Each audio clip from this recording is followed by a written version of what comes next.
রংপুরের কাউনিয়া দ্বীনি শিক্ষার সুনামধন্য বিদ্যাপীঠ বড়ুয়ারহাট কেরামাতিয়া কামিল এম.এ. মাদ্রাসার নানা আয়োজনের মধ্য দিয়ে পবিত্র ঈদে মিলাদুন্নবী পালিত হয়েছে।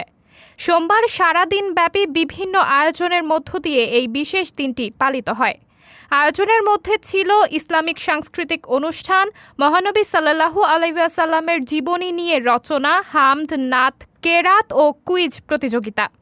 পরে মাদ্রাসা হল রুমে এক আলোচনা ও বিজয়ীদের মধ্যে পুরস্কার বিতরণী অনুষ্ঠান অনুষ্ঠিত হয়। সহকারী অধ্যাপক তোফাজ্জল হোসেনের সভাপতিত্বে এ সময় উপস্থিত ছিলেন অধ্যাপক আব্দুল রশিদ, আরবি প্রভাষক রাফিউল ফারহাদ বিন মাহমুদ, আব্দুল রাজ্জাক সহ শিক্ষক মণ্ডলীগণ। পরে বিজয়ীদের মাঝে পুরস্কার বিতরণ করা হয়। উল্লেখ্য, আরবি হিজরি ১২ রবিউল আওয়াল বিশ্বনবী সাল্লাল্লাহু আলাইহি ওয়াসাল্লামের জন্ম ও মৃত্যুবার্ষিকী উপলক্ষে সারা মুসলিম উম্মাহ এই দিনটি বিশেষভাবে পালন করে থাকে। সাবরিনা জলিল, সবার কথা।